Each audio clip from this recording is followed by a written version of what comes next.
and you roll up to this place, and it is intimidating. And Brian Kelly has taken advantage of that. 13-0 under BK. 9 home games at LSU, and overall they've got 15 straight wins. And Nick, from the time you've coached here, you know not only what it means in terms of an advantage, but what it means to everybody associated with LSU. I think this is the hardest place to play in college football because of the LSU fans. The passion that the people have here is fantastic, and I think it's great for college football. But one of the stories I like to tell is David Toms won the PGA championship when I was a coach here, and I used to have a guest guy run out the tunnel with the team. So I said, David, would you run out with the team? He said, absolutely. So he runs out with the team. Game's over. We won the game. I said, David, what was more exciting, winning the PGA championship or running out the tunnel? He said, no doubt, Coach, it was running out the tunnel in Tiger Stadium. So that's the kind of passion these people have. 103,000 people. Live Tiger back on the sideline. What does that Tiger sound like whenever it roars, Coach? Nailed it. Nailed it. Nailed it. That was good. That was great. And you know what? You know who's going to lead the team out tonight against Alabama? Head coach of the LSU Tigers, Brian Kelly, and his pointer. Going up here. Here he comes. Good to see you, Brian. BK, you know how much this environment can help. Just from a big picture standpoint, with the situation you find your team in now, everybody's saying elimination game. How do you approach that? Well, first of all, you've got to stick with what you've been doing, right? We've got a process. We'll follow that process. But look, they follow this. They love this crowd. They love playing at home. As Nick said, there's not a better environment to play in. So this momentum will be carried throughout the game. Now, you got to stay focused. That's what I was going to You can't let this get you out of your emotional zone where you're locked in for every single play. But this fan group just keeps you locked in because they are on every single play, and they're with you every single play. So it's amazing. I want to ask you, since you've been here, you have 9 comebacks when you've been down by double digits, most of the country. That's not by accident. Talk about why your team has faced some adversity and learned to never give up and keep fighting back. Well, I think it's the character that we have with our guys. And every team will talk about resiliency, talk about the traits that they have. But this group is a group that, you know, for the most part, has been through some of those wars and has had success. So they know if they keep playing every single play, they're going to find the right outcome. And this group knows that. Now, obviously, we're going to have to do it for 4 quarters. This is a great football team we're playing, and there's no apparent weaknesses. So we're going to have to play for 4 quarters and not get behind like we have. Let's see a little bit of that as we go to the DoorDash dashboard here as you guys break this down. Yeah, let's look at these plays, Coach. This is from this year, really focusing on the LSU defense, which had to make some adjustments, of course, without Harold Perkins, and you guys seem like you've gotten better. I like this guy right here. That guy's pretty good. Well, number 40 right here on a quick will stunt. You can see him coming off the edge. And his ability to impact the game is really what's going to be important for us. You can see we get the deflection. This is a big turnaround in the game. Now, we're on the road in the SEC, and Nick knows this. Any time that you can get some momentum on the road and get a big game changer like this is going to set your offense up, and we were able to convert for a touchdown. And don't you feel the edge? So much attention on Swinson. Tackles, everybody's kicking down. It's going to free up your backers. That'll be big tonight. No doubt. And you can see the attention that Four has been getting. Yep. Swinson's had a great year. Now you bring the Will off the edge. He's got a free shot to the quarterback. We get a great deflection. We get a touchdown out of it. Hey, Coach, tonight, you know, obviously your defense is going to have to try to keep Jalen Milroe contained. You know all about that because Pat White used to run wild against your Cincinnati Bearcats back in the day. Oh, yeah. I knew that was coming. Okay, let's talk about your offense, though. Garrett Nussmeier, obviously, a couple picks, everything like that in a couple different games. He's a Louisiana kid. Feels like he takes a lot of pride in the state of Louisiana. He does. You have a lot of that on this team. Feels like that's a focal point for you. It is. Can you tell the people about how important the state of Louisiana is,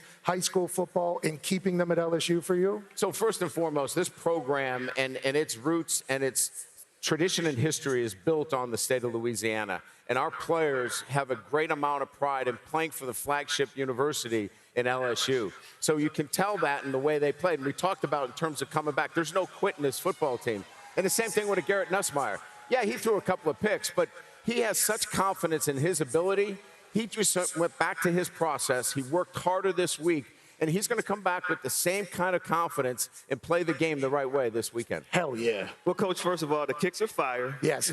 Cactus Size him up, looks like my size. Yeah, they are. Talk about the culture you instilled here, holding players accountable for everything they do and how that translates to on the field. Yeah, so look, at the end of the day, if you want your guys not to be jumping offside in this environment, if you want them to do the little things the right way, the attention to detail, that requires championship football teams to do. You can't let them do those things off the field. Right. Getting to class, doing the little, showing up early, being on time, the details. Yes, sir. It's 24/7, and you can't just talk about it. Right. If you give it lip service, then it's not going to show itself on the field. And Coach knows this. He's done it.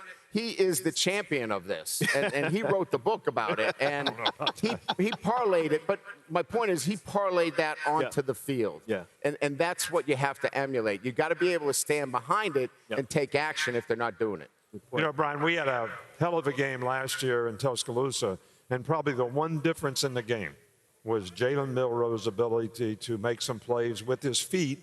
That was really the difference in the game. So what have you done defensively to try to minimize his ability to do that? Well, first of all, discipline in pass rush lanes. I mean, that's absolutely the first thing. But Jalen Milroe is a player that you can't let him get comfortable. If he gets in a rhythm and gets comfortable, like probably any great quarterback, if they get in a zone of comfort, you're in for a long day with really good quarterbacks. And he's a really good quarterback. So getting him uncomfortable, getting him out of rhythm, and then when we get into these third down situations, we've got to make sure that we're very disciplined in our pass rush. We've spent the better part of the last several weeks talking about the number of teams who have hope. All of these teams who are in the mix here. The team that has the last at-large bid at the moment is Alabama, at least until tonight. We'll see where LSU ranks in here. They're at 15 at the moment. This could really help them. Wow, that could help them. As we look at this and the path starts to narrow, become a little bit more defined, we've got some playoff-worthy meters. Is the team a long shot? Are they worthy? Or can they win it all? So, Nick, start with Notre Dame. Tell me where they rank on the playoff hope meter. Yeah, I think Notre Dame's done a great job of improving. Where are you going to stop? Since an early season loss. Where are you going to stop? I think they need to stop right there, playoff worthy. I think they're a playoff worthy team. I think they have a schedule that they can finish strong with. I don't think they have to play in a championship game. So if they win out, I think they're a playoff worthy team, but I don't think they're a championship contender. Okay, let's stay in the great state of Indiana and talk about Indiana University. Kirk Cignetti, massive one against Michigan, then a bye, then they got Ohio State. If they can get by Michigan, which they're 14-point favorites, and then they go into Ohio State, stop! I think you're about right there. To win in this college football playoff, unless you're the champion, you're going to have to win 4 straight massive games. Don't know if their roster's ready for it yet. I don't know if they're a championship contender, but definitely going to be dancing down there in Bloomington. All right, let's check out BYU. And this is a football team that's been impressive because their ability to win in different ways. Coming out of the Big 12 this year, I'm going to put them right about, like Coach Saban, right about there. And the reason I say this, they're not going to wow you with their roster, but they can win a low-scoring game. Right. They can get into a shootout and win a shootout. Quarterback has got some moxie and some leadership ability. And chutzpah. Absolutely. That's always a factor. And look at their schedule, Des. They got a big one with Utah today. Rivalry game on the road. But I got Arizona State, I think, at the end. I think they're definitely legit. Let's talk about Miami. Talk about them. I know where he's going. Let's go these Canes. Is the Canes back? Is the U back? How far are you going to go? I'm going to let it get a little further because I think Cam Ward has a lot of magic to him, a lot of heroism.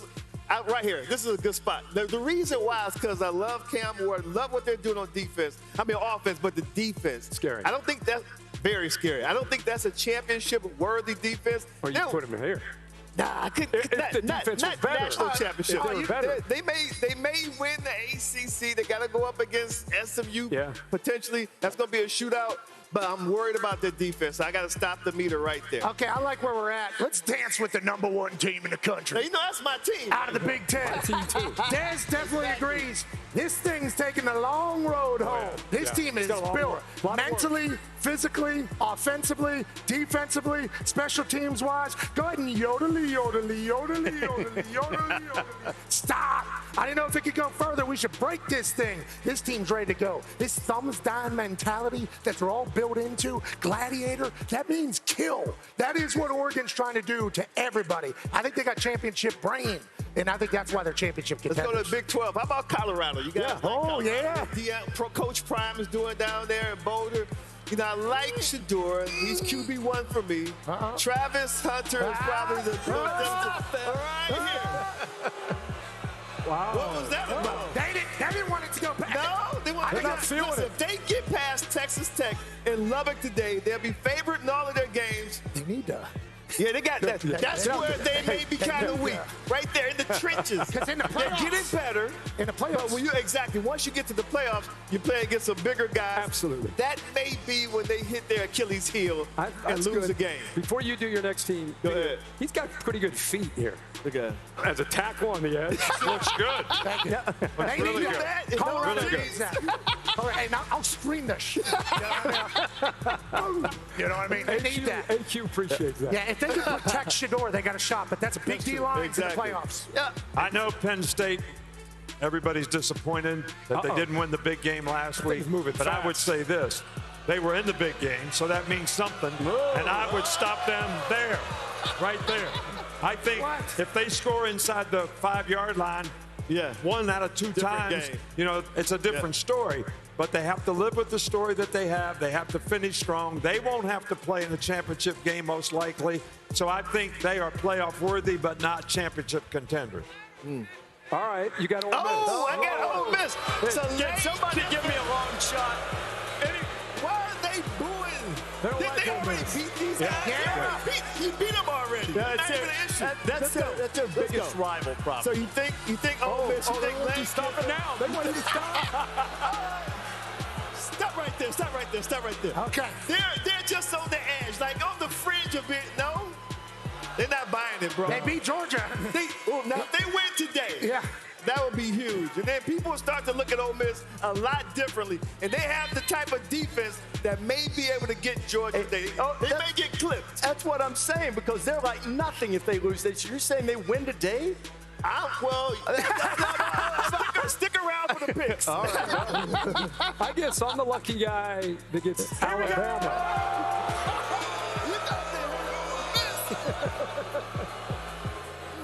Hey, Kirk. We gotta get it right about there.